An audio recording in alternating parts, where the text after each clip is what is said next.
Mesdames, Messieurs, bonsoir. Bienvenue sur Club Média 7. Comme écouté, ancien ministre d'État du président Boni Yayi, Léadi Soglo, ex-maire de la ville de Cotonou, et Abou Seydou, ex-greffier en chef du tribunal de Cotonou, privés de leur passeport de service. Voilà l'essentiel des sujets que nous allons évoquer ce jour. Invité pour aborder ces sujets, Hervé Hessou, directeur de publication du quotidien Notre Époque. Bonjour Hervé. Bonjour, chers confrères, merci Adisso. Oui, avec vous sur ce plateau, Jos Perzo. Jos, c'est un vieux de la vieille. Un très vieux de la vieille. Voilà, Jos Perzo, il est directeur de publication du quotidien La Dépêche. Tout à fait. Bonsoir, Jos Perzo. Bonsoir, monsieur. Comment est-ce que ça va? Ça peut aller, Jos. Merci.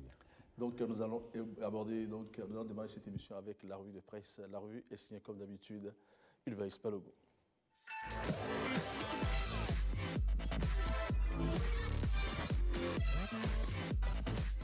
Fidèles amis de Club Média 7, bonjour. Ouvrons cette revue de presse par la rencontre du chef de l'État avec les têtes couronnées. Le matinal écrit « Réforme et péager les chefs coutumiers chez Talon ». D'après le journal, la chefferie traditionnelle œuvre dans une démarche concertée pour définir un cadre cohérent et formel de représentativité. Le routier évoque la même information, les rois du Bénin en phase avec les actions du gouvernement. Dans la même dynamique, Libération titre « La chefferie traditionnelle réaffirme son engagement à accompagner Talon ». Le journal ajoute que le chef de l'État est plus que déterminé à préserver les valeurs endogènes. Mieux, croit sa voix fraternité, les rois demandent l'assainissement de la chefferie traditionnelle. Et déjà, La Nation écrit « Réforme en vue à la chefferie traditionnelle ». Selon le quotidien de service public, c'était une concertation qui a permis de faire l'état des lieux de la chefferie traditionnelle et d'entrevoir les réformes pour une meilleure organisation. L'économiste en déduit que bientôt l'assainissement du secteur de la chefferie traditionnelle. Le meilleur tire la conclusion que le président Patrice Talon prône la valorisation de la chefferie traditionnelle. Parlons politique avec le quotidien de service public qui nous apprend qu'à l'Assemblée nationale, la 3e session extraordinaire 2018 s'est ouverte avec 57 députés. Le journal révèle que c'est reparti pour 15 jours de travaux parlementaires au Palais des gouverneurs à Porto Novo. Cette session est prévue pour connaître 12 dossiers dont le code électoral et les autorisations de poursuite d'anciens ministres. La Nation rapporte que tous ces dossiers seront examinés au cours de la séance plénière. Justement, La Nation affiche en manchette l'examen du code électoral amorcé. La presse du jour parle de l'examen de la proposition de loi portant code électoral et titre « Débat houleux autour du rapport de la commission des lois ». Même chose à la une de Fraternité qui explique que deux camps se sont affrontés au cours du débat. Le camp de la minorité parlementaire qui dénonce les dispositions relatives au quitus fiscal des 3 dernières années à présenter par tout candidat aux élections présidentielles et législatives et l'exorbitance des cautions à déposer. En face, le camp de la majorité qui explique que la proposition de loi en question est le fruit d'une longue réflexion qui remonte au séminaire national organisé par l'Assemblée nationale sur la réforme du code électoral et à celui organisé sur la réforme du système partisan. Des rencontres au cours desquelles l'unanimité avait été faite sur la nécessité de faire avancer l'animation de la vie politique au Bénin par des réformes courageuse. Des réformes, Fraternité en parle et rapporte aussi la décision DCC-183 du 28 août 2018 sur la validation de la nouvelle charte des partis politiques par la Cour constitutionnelle. Le journal fait savoir que tous les partis politiques ont 6 mois pour se conformer au risque de disparaître et ajoute que la Commission électorale nationale Sénat et le procureur vont désormais contrôler la gestion du financement des partis politiques. Fraternité parle également de l'encadrement du droit de grève et affiche « La grève ne doit plus dépasser 10 jours par an ». C'est ce qu'a décidé le rapport de la Commission des lois de l'Assemblée nationale, retient le journal, qui ajoute que désormais la Commission des lois veut amener les APE et les ACE à travailler pour mériter leur salaire. lutte contre l'enrichissement illicite et la corruption au Bénin, l'annulation des passeports de Komi Kouté, Abou Seydou et Léa Lissoglo demandés. Cette information est rapportée par Diakpata qui révèle que le ministre de la Justice, Séverin Kenom, a demandé à son homologue Saka Lafia de saisir ses services compétents en vue d'annuler les passeports au profit des intéressés. Le matinal écrit Kouté, Léali et Maître Abou Seydou bientôt dans la NAS. Le journal explique que la demande d'annulation de leur passeport s'inscrit dans le cadre des poursuites judiciaires engagées contre les 3 personnalités pour faire la lumière sur certains dossiers les concernant. Diplomatie au sommet de l'État avec le quotidien Fraternité qui signale un tête-à-tête entre le président Patrice Talon et son homologue chinois Xi Jinping dans le cadre de la participation du Bénin au 3e Forum Chine-Afrique. Ce tête-à-tête, d'après le journal, est une reconnaissance des nombreux efforts accomplis par le Bénin sur la voie d'une gouvernance irréprochable. Et sur la question, l'économiste écrit que selon l'ambassadeur de Chine près le Bénin, Peng Xingtiao, c'est une opportunité pour le Bénin. Parlant de la répression engagée contre les motos sans plaque d'immatriculation, Le Soleil Bénin Info écrit « Pour défaut de plaque d'immatriculation, plus de 1000 motos saisies à Cotonou par la police républicaine. » Pour ce journal, c'est un sale temps pour les motocyclistes qui n'ont pas procédé à l'immatriculation de leurs motos, car outre les formalités d'établissement et de fixation de la plaque d'immatriculation, ils devront payer des pénalités, souscrire à une police d'assurance, au permis de conduire ainsi qu'aux frais de fourrière en fonction du nombre de jours que la moto a passé au commissariat. Mais heureusement pour eux, la nation donne la bonne nouvelle. Un moratoire de 3 mois pour les retardataires. Le journal publie le communiqué signé du ministre de l'Intérieur et de la Sécurité publique et ajoute que passé ce délai, la répression reprendra de plus belle. Restons dans le secteur de la circulation et des transports pour parler du renforcement du réseau routier national à travers la digitalisation des postes de péage et pesage. L'économiste écrit bientôt la gestion automatisée des postes de péage et pesage. Une décision du gouvernement pour rationaliser les recettes engrangées au niveau de ces postes. C'est tout pour cette revue de presse. Ulvaeus Balogun, je suis. Rendez-vous dimanche prochain.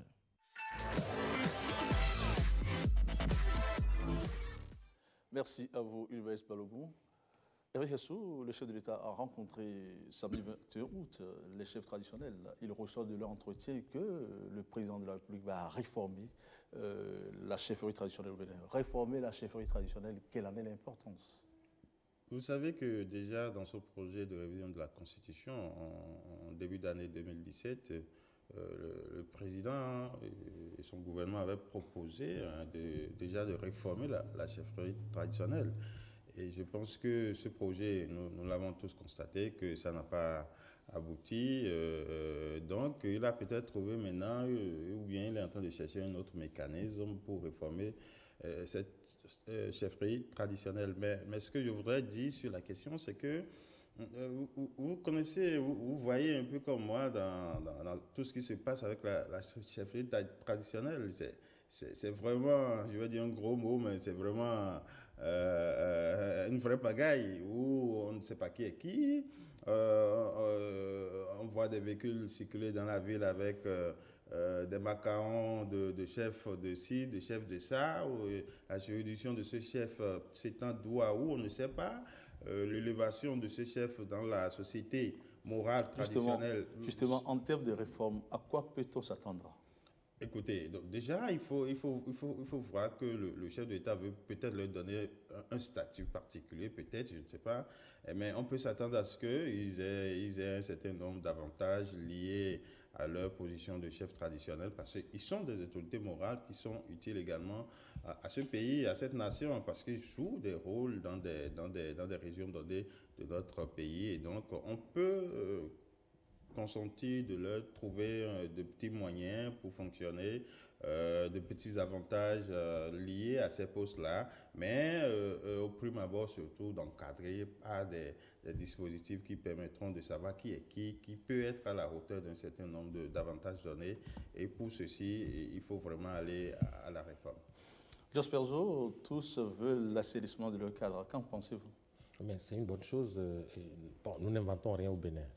C'est vrai, quand on regarde du côté du Cameroun, on peut dire que dans ce pays, ils sont déjà très avancés en matière d'organisation de la chefferie traditionnelle. Donc, le Bénin n'innove vraiment pas, mais ce serait toujours intéressant de chercher à faire mieux et ne pas créer de conflits. Faire en sorte que déjà les premières propositions viennent des concernés. C'est important. Ce ne devrait pas être du tout fait des bureaux climatisés vers la base. Ça devrait plutôt venir de la chefferie parce que, qu'on ne le veuille pas, c'est organisé, mais ce n'est pas bien organisé. Donc déjà depuis l'intérieur de cette chefferie, que des propositions puissent partir vers les pouvoirs publics et ce sera bien pour tout le monde. Et, accepter donc de se faire assainir le cadre, et vouloir travailler avec le chef de l'État dans le sens de l'assainissement du cadre de la chefferie, est-ce déjà une façon d'adhérer à toute sa cause? Pas évident de mon point de vue. C'est-à-dire dire que nous voudrions assainir notre environnement, c'est une chose. Chercher maintenant à accompagner le chef de l'État dans ses programmes, c'est tout un autre tableau et il va falloir pouvoir faire le distinguo. Justement, Hervé Hesso, la presse, une bonne partie de la presse estime déjà que les chefs traditionnels accompagnent les réformes du chef de l'État. Voyez-vous la chose sous cet angle?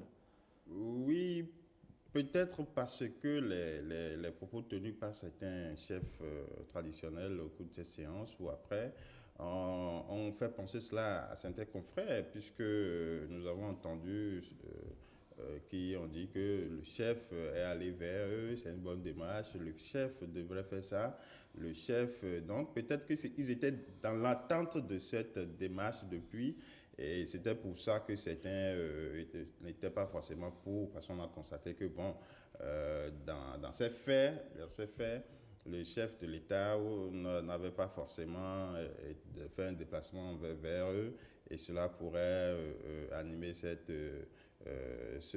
crainte qu'ils avaient à cette occasion. Maintenant, je pense que même si, comme Perzo le dit, ils sont d'accord pour la réforme, il va falloir définir les termes avec eux pour que ça les implique, pour qu'ils sentent qu'ils sont impliqués à la chose et pour qu'après aussi qu'il n'y ait pas des réticences sur ce qui serait proposé au terme de ces travaux. Oui, on va assainir donc la chefferie traditionnelle, mais quelles devront être les étapes à parcourir? Bon, nous, on ne peut que polémiquer ou alors faire des estimations ou des suppositions, mais n'étant pas au sein de ces organisations, tout ce qu'on peut souhaiter, c'est que déjà, tels qu'ils sont déjà organisés, qu'ils fassent des propositions de réforme, telles qu'ils les entendent. Ces chefs, ces représentants moraux de notre société doivent pouvoir proposer ce qu'ils entendent voir changer en leur propre sein, quitte à ce que, de façon beaucoup plus fignolée, les autorités gouvernementales les accompagnent pour aboutir à un consensus, à quelque chose de bon pour tous. C'est important parce que nous avions noté souvent ici qu'au finish, souvent ceux pour qui les réformes sont destinées s'opposent finalement aux résultats ou alors s'opposent au projet qu'on leur soumet. Cela veut dire que quelque part en amont, ils n'ont pas été associés. C'est ce que moi je voudrais.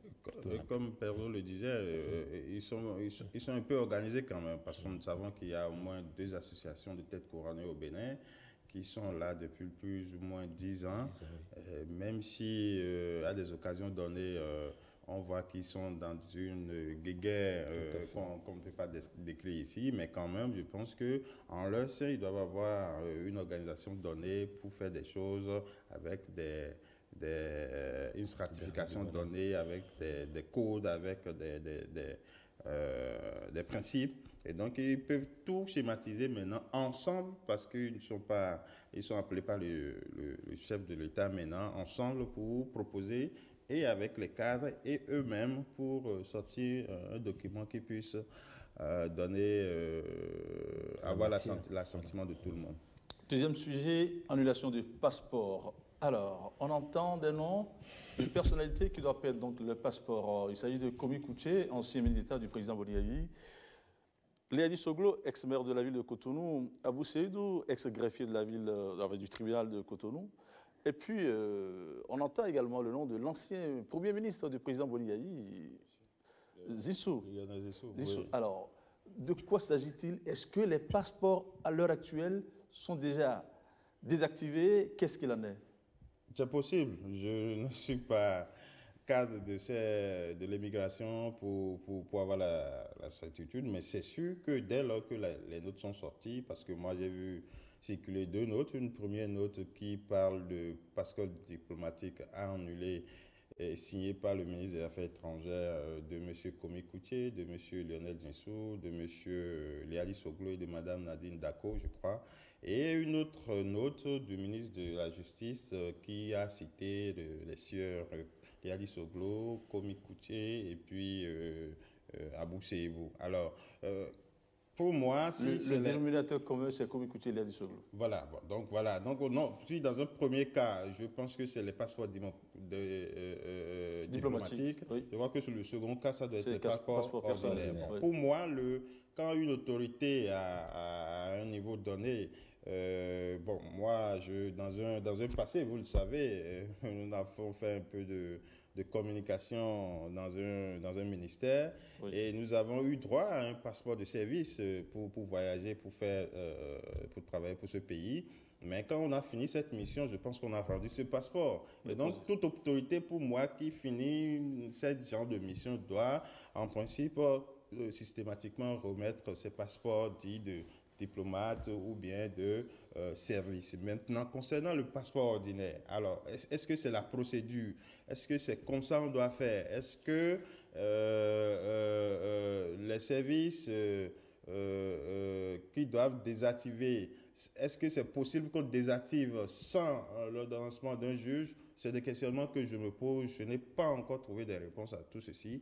Mais je dis que, bon, c'est des procédures qui, pour répondre à votre question, les passeports seraient déjà peut-être désactivés. Qui sait? Mais je n'ai pas la preuve, je n'ai pas encore vu. Mais j'estime que comme l'acte de l'intention a été déjà envoyé au niveau de ceux qui doivent faire, peut-être que c'est déjà fait.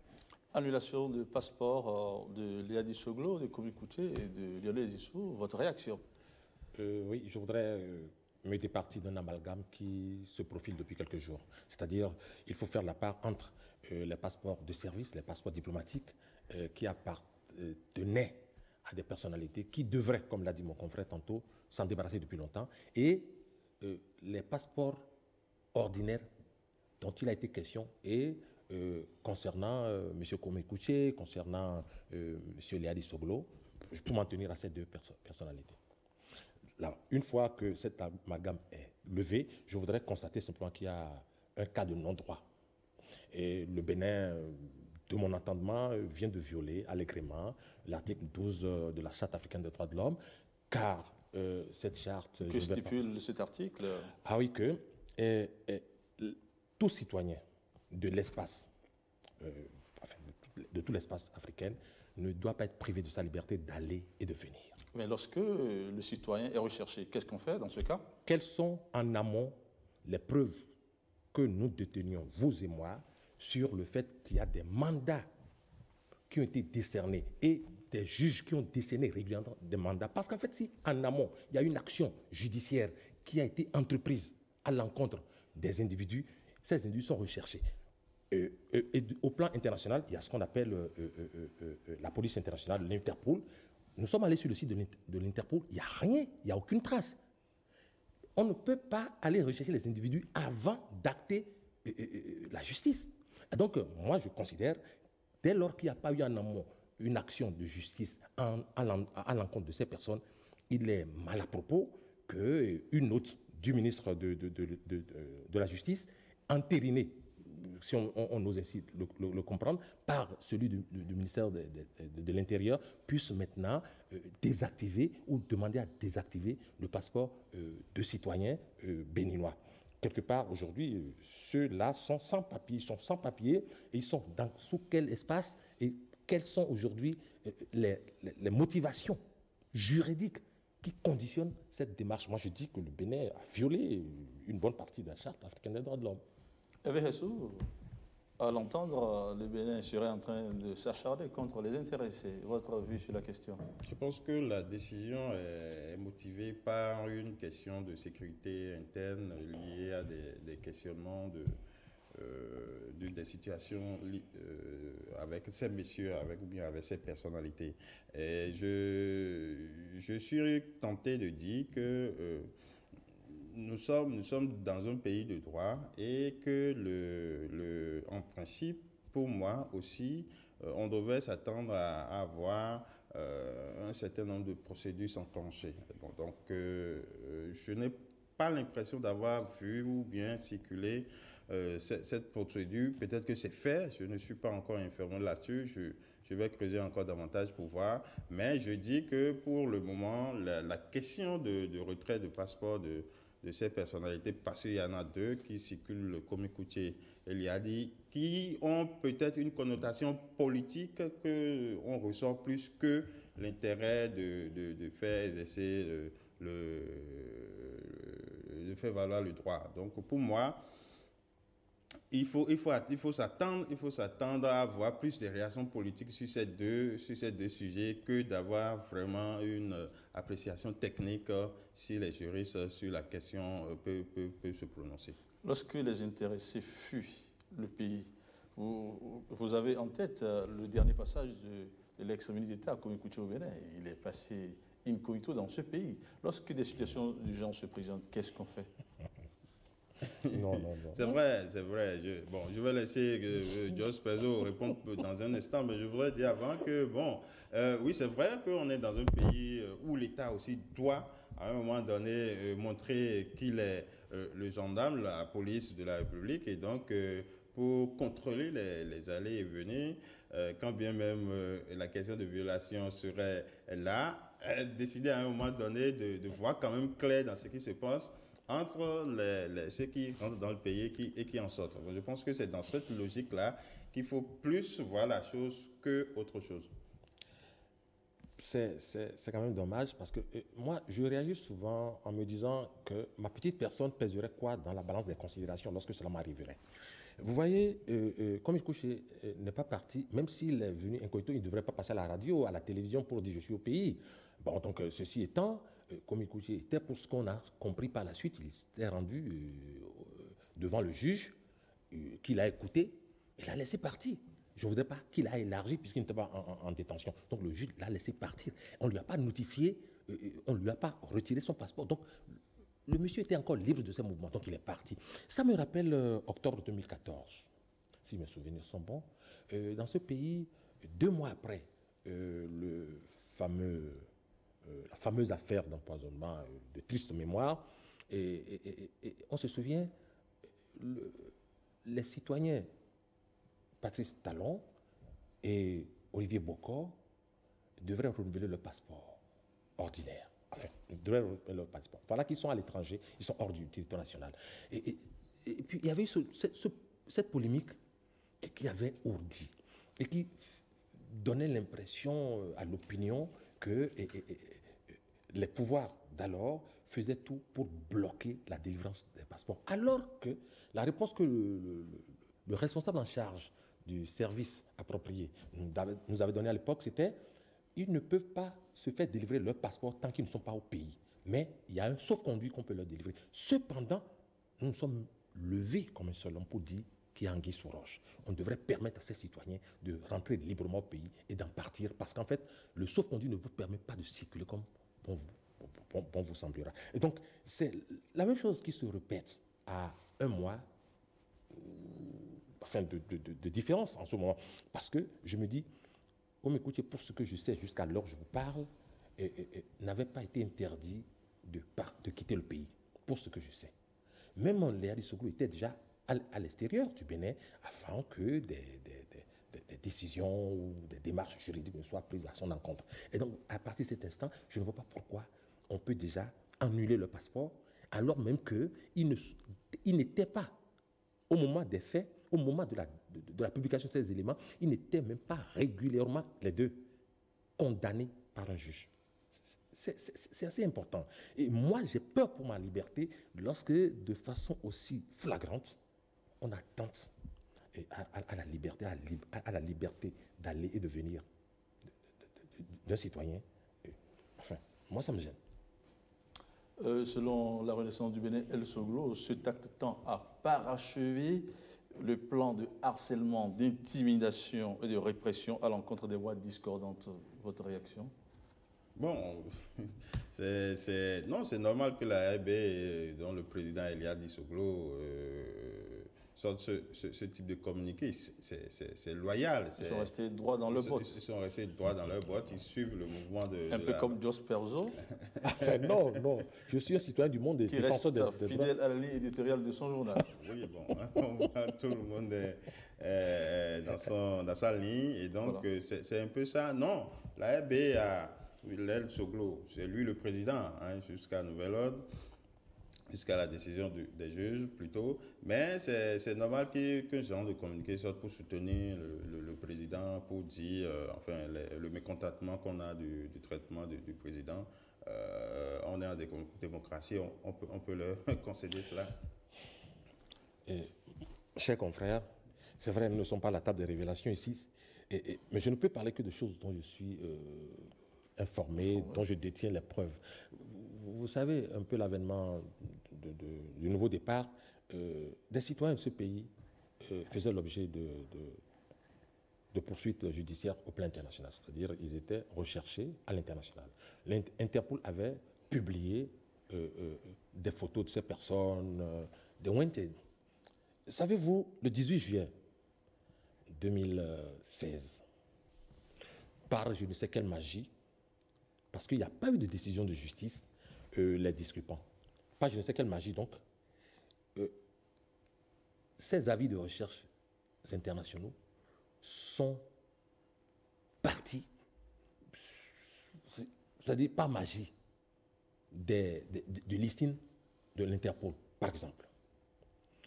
C'est passé inaperçu. C'est passé inaperçu. Pourtant, ces personnes circulent aujourd'hui dans les rues de Cotonou et ont pion sur rue. Je voudrais simplement dire, est-ce qu'à chaque fois, lorsqu'un régime s'installe, il doit développer ses arsenaux de chantage, de brimades? Moi, ça me fait peur. Ça me fait peur, ça ressemble à ce que je vous ai rappelé tantôt, pour dire que c'est une chasse aux sorcières, ça en a tout l'air, avec, à différence près, avec quelques dilettantes. C'est ce que moi je constate et vous m'en direz des nouvelles les jours à venir. Vous verrez, c'est en ce moment qu'on va acter les décisions, arranger ce qu'il fallait pour être dans les règles, parce que ça a été fait hors droit. Voilà. Troisième session extraordinaire de l'Assemblée nationale, le droit de grève sera désormais encadré. Nous sommes à quelques jours de la rentrée des classes. Une nouvelle ère pour l'école béninoise, Monsieur Ressou? Oui, bon, les défenseurs des droits de l'homme crieraient qu'il y a encore problème. Parce que pour eux et pour beaucoup aussi, c'est que la liberté de contester un certain nombre de choses qu'on vit, la liberté de pouvoir le dire par ce moyen de grève, est conférée par la Constitution béninoise. Mais nous avons vu en début d'année 2018 que la Cour constitutionnelle a rappelé à l'ordre et le gouvernement et l'Assemblée pour dire qu'on ne peut pas forcément retirer tout ce qui est droit de grève aux fonctionnaires ou aux citoyens de ce pays. Donc, on peut encadrer. On peut encadrer, c'est justement dans cet encadrement que la proposition de 10 jours ou plus dans l'année est venue, voilà. 2 jours par mois et 7 jours par semestre. 5 jours par semestre est venue. C'est peut-être au minima, au plancher que cette proposition a été faite. Je ne sais pas si c'est la meilleure formule ou on peut toujours demander à ce que les députés touchent à cela. Mais le problème, c'est que l'encadrement, là, ça ressemblerait plus à un retrait un encadrement scélérat. Voilà. Beaucoup le disent déjà. Et peut-être que, bon, si c'est acté, ils subiront, mais le ronchonnement restera. Oui, Jos Perzo? Non, je suis pour que l'on encadre, je suis tout à fait d'accord. Le législateur sait comment l'encadrer. Mais mon problème à moi n'est pas dans le retrait ou l'encadrement, forcément. Bien que je sois pour l'encadrement. Parce qu'en fait, les gens vont en grève pour des raisons données. Si, en encadrant les grèves, on les ramenait à 10 jours l'an ou à 5 jours l'an, je n'en ai que cure. Ben, est-ce que pour autant, on a réglé le problème qui se pose dans ces secteurs? L'enseignant qui se met dans la rue ne le fait pas parce qu'il a envie de se payer des vacances supplémentaires. Il fait parce qu'il réclame un certain nombre de choses. Mais avec les grèves qu'il y a au Bénin, croyez-vous que les Béninois aient droit à l'école? On a dit école pour tous. Les partenaires mettent beaucoup de moyens. Ils veulent que tout le monde aille à l'école. Lorsque par an, vous faites 2 mois, 3 mois de grève, est-ce que tout le monde peut aller à l'école? N'est-ce pas pour certains parents l'occasion de retirer leurs enfants de l'école? Je suis tout à fait d'accord avec vous. Comment encadrer la chose? Parce que la fréquence des grèves n'arrange pas les parents d'élèves. J'en suis un parent d'élève. Mais il faut aussi reconnaître que dans ces secteurs, santé, justice, enseignement et autres, ça ne va pas. Il faut mettre les moyens de travail à la disposition de ceux qui sont à l'intérieur de ces secteurs et qui les vivent. Parce que, une fois le droit de grève même retiré, on n'a pas résolu pour autant le problème. Est-ce que vous allez obliger quelqu'un à aller à l'hôpital, s'asseoir sans qu'il y ait de bouteilles d'oxygène, sans qu'il y ait ci et ça, sans qu'il y ait de plateau comme il faut? Ben, il rentrera chez lui le soir sans avoir rien fait. Les malades continueront, on ne continuera pas à perdre les malades. Donc moi je dis, il faut aller en profondeur régler le problème. Les réformes devraient plutôt toucher l'environnement de travail. Que faire pour que le justiciable puisse aujourd'hui bénéficier de services qui est dans nos tribunaux suffisamment d'officiers pour nous accueillir? Que faire pour que nos plateaux techniques soient les meilleurs? Qu'on ne compte pas l'appel, les décès? Que faire pour que l'enseignement soit efficient? C'est important. Et là, si l'enseignant a ce qu'il faut, ce qu'il lui faut, il me semble qu'il ne pourra pas se mettre chaque fois dans la rue. Moi, c'est mon point de vue. Et on ne se met dans la rue que pour réclamer, pour revendiquer. Merci, Jos Perzo. Hervé Hessou, 10 jours de grève maximum par an, 5 jours par semestre, 2 jours par mois. Dites-nous, est-ce pour nous, enfin, l'occasion de dire que les fonctionnaires, agents permanents de l'État ou agents contractuels de l'État vont enfin mériter leur salaire? Oui, quelque peu. Parce que oui, il faut reconnaître aussi qu'il y a des grèves qui sont déclenchées sur coup de tête, des grèves qui ne sont pas forcément des grèves qu'on devrait faire dans un contexte donné, mais on le fait quand même parce qu'on a ce droit, oui, on l'a, mais on veut toujours en utiliser, mais pas abuser forcément, mais en utiliser davantage. Et ce qui fait qu'on ne voit pas les gens au boulot. Les gens ont crié que les résultats de cette année au niveau des différents examens ont chuté. D'autres ont évoqué la question de la grève, parce que cette année, il y en a eu énormément. D'autres ont évoqué la question de baisse du niveau des enfants. Mais les enfants, s'ils ne trouvent pas des enseignants au travail pour leur enseigner ce qu'ils doivent savoir, comment est-ce que ça va se faire? Et déjà que les enseignants présents, c'est difficile pour les enfants d'aujourd'hui, quand même un peu, de cerner un certain nombre de choses. Hein? L'autre chose, c'est aussi que vous constatez avec moi que le temps de l'année scolaire de cette année a duré jusqu'à il y a à peine 2 semaines pour certains enfants. C'est laborieux pour eux. Il faut éviter tout ça parce qu'il y a eu grève énormément pour des raisons qu'on connaît, mais qu'on pouvait aussi réduire ces grèves-là à l'époque. L'année scolaire a duré jusqu'à il y a 2 semaines pour certains enfants et ils auront à peine 1 mois pour commencer encore les classes mi-septembre, dans 2 semaines au plus tard. Et donc, on ne donne pas peut-être le temps à l'enfant de se reposer pour se remettre encore à travailler d'ici quelques semaines. Tout ça perturbe les enfants. Et donc, 10 jours, ce n'est pas pour moi, l'encadrement est peut-être au minima. C'est le minimum qu'il faut pour ne pas supprimer, c'est peut-être. Mais bon, le fonctionnaire béninois, oui, il va mériter son salaire. Mais comme Perzo l'a dit aussi, il peut développer un autre type de contestation. On verra. Mais pour le moment, on peut toujours être en train de réfléchir à ce que ces 10 jours peuvent largement suffire pour que on dise qu'on ait fait des grèves. Oui. Il faut dire aussi que le code électoral est à l'étude en ce moment à l'Assemblée nationale.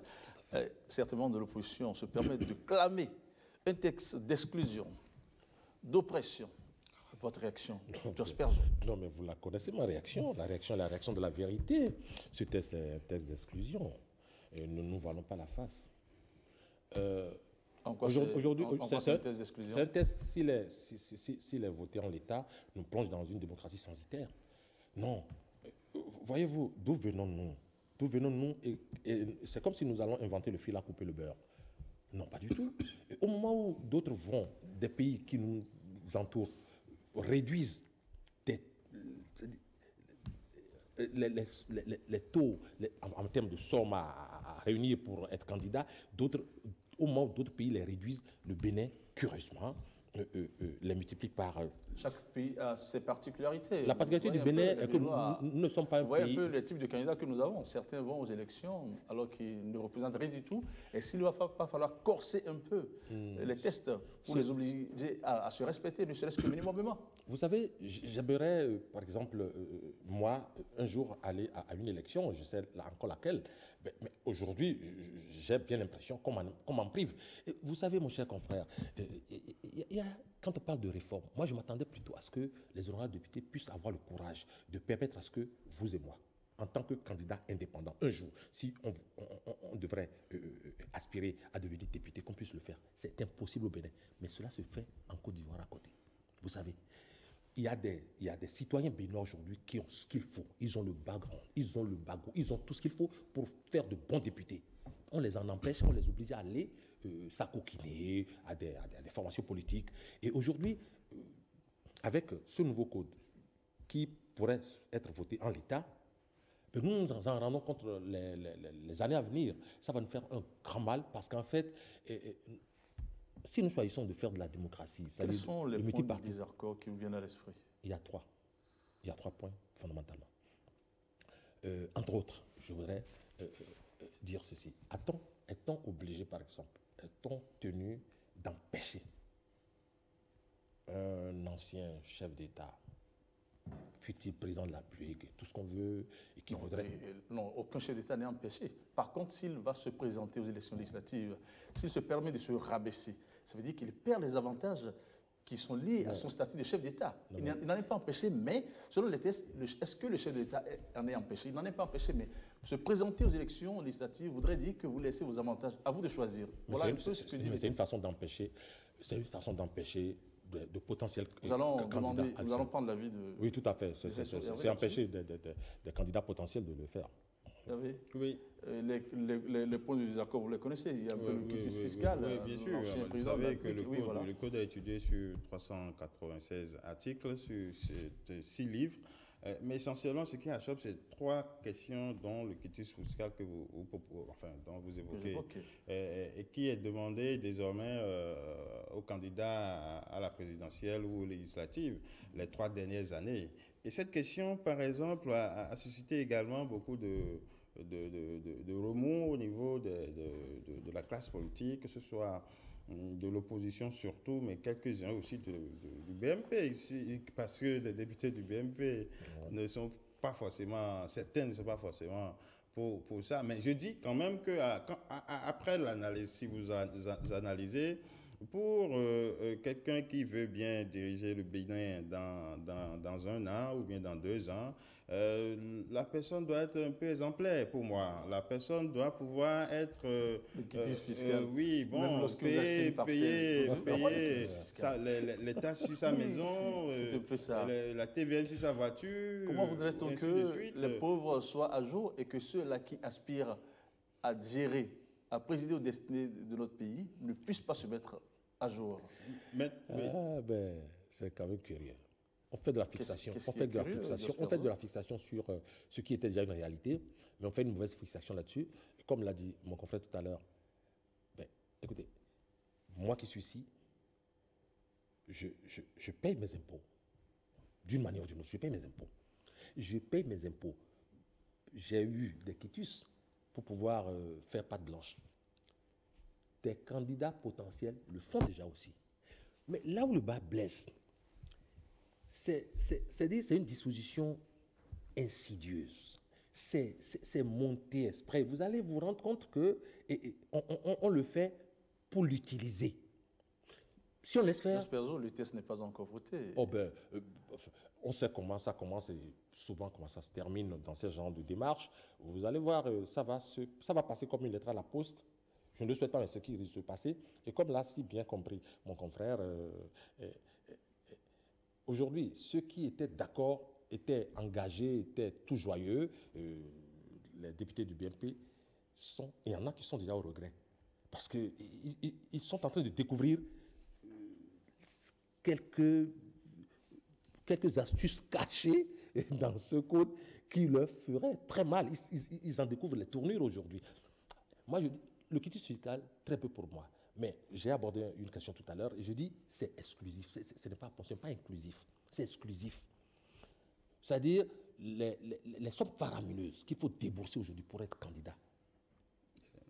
200 millions. 200 millions, 250 millions par ici. Mais on 700% d'augmentation ou de choses. C'est pas bien. Pourquoi ne pas avoir le courage de le dire? On dit sous prétexte d'assainir le milieu, mais c'est faux. Nous sommes dans une démocratie multipartiste intégrale. Laissez les gens aller aux élections. Là, il y a une sélection naturelle qui se fait. Il n'est pas président qui veut, il n'est pas député qui veut, mais on doit pouvoir permettre. Et on me dit, parlant de la charte des partis, on me dit qu'il faut 3 regroupements. Aux États-Unis, il y a 3 regroupements. En France, il y a 3 regroupements. Il y a des centaines de partis politiques. La France ne se porte pas si mal que ça. Les États-Unis ne se portent pas si mal. Mais quand on cite en exemple les États-Unis, c'est qu'on fait semblant de nous faire dire qu'aux États-Unis, il n'y a que 2 partis. Il n'y a pas de partis aux États-Unis, il y a plus de 200 partis aux États-Unis, comme nous en avons aussi au Bénin. Laissez les partis. Voilà, donc nous allons, pour l'instant, le test n'est pas voté, donc on attend de voir. Alors, un mot quand même sur l'installation des juges de la Cour de répression des infractions économiques et du terrorisme. Alors, la semaine qui s'achève, le président, enfin les membres donc, de cette cour ont été installés. Le président, c'est M. Cyriac Dossa. Il y a le procureur spécial près de cette cour qui est M. Gilbert Togbono. Tout à fait. Alors, dites-nous, en installant donc cette cour, on a entendu ces mots, M. Cyriac Dossa et M. Gilbert Ulrich Togbono, quel juge et quel procureur voulez-vous être? Celui d'une démocratie ou d'intérêt général ou l'indépendance prime, ou celui d'une dictature où la loi passe en obéissance au prince de l'heure? Voilà donc l'interrogation de l'avocat général.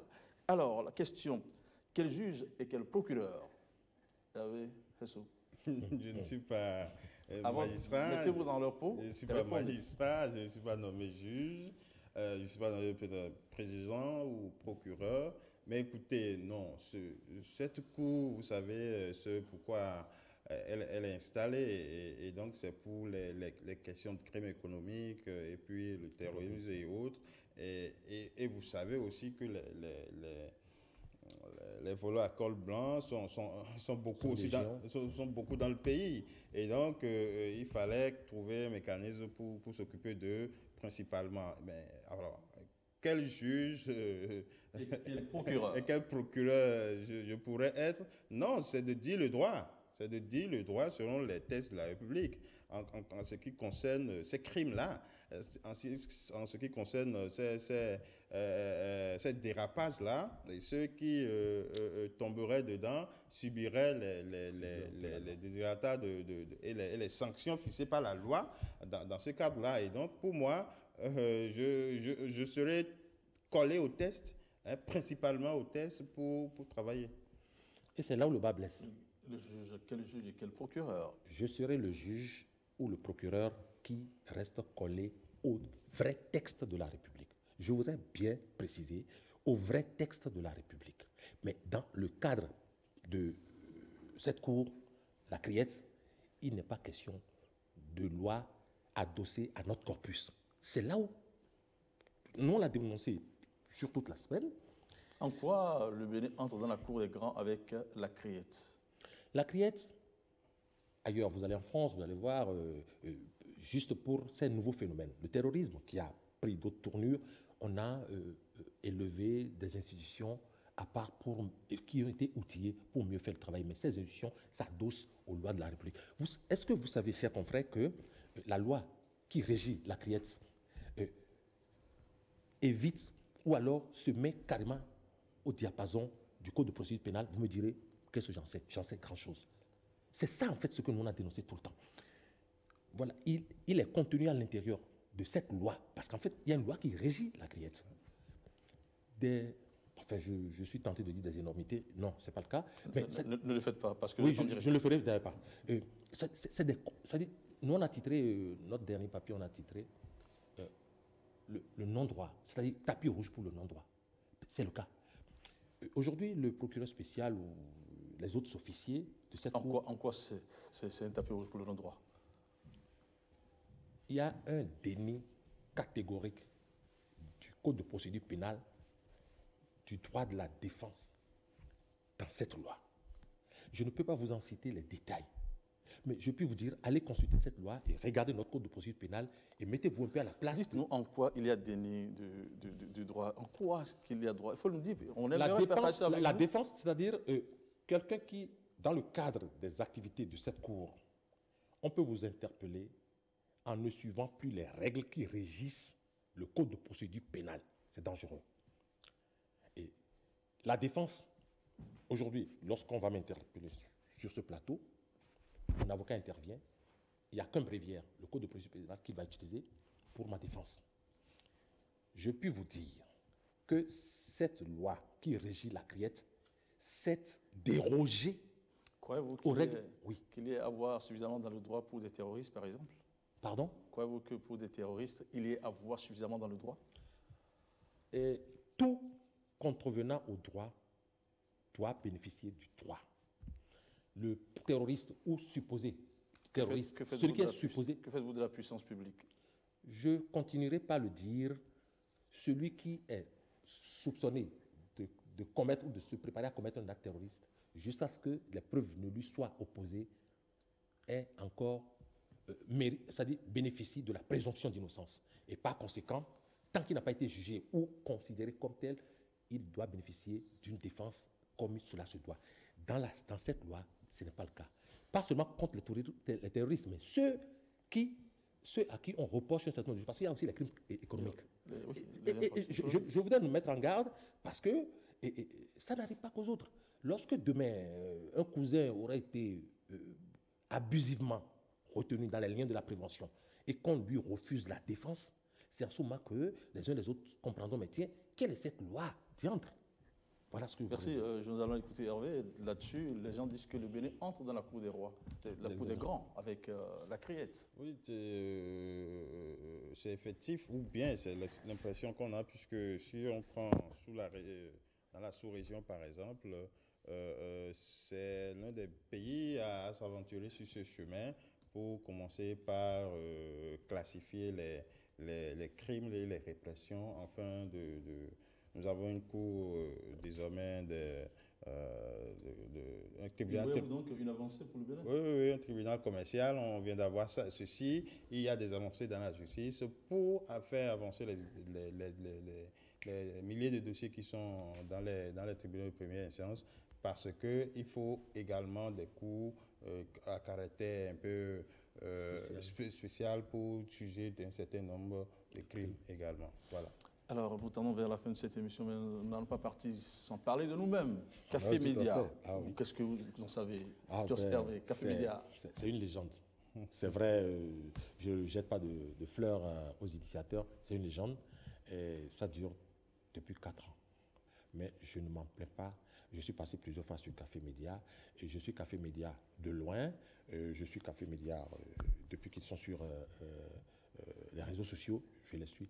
Franchement, c'est un must J'exagère, si je le dis ainsi, à peine, j'exagère à peine. Un best aussi. Hein? Un best et un must. Merci pour les tests.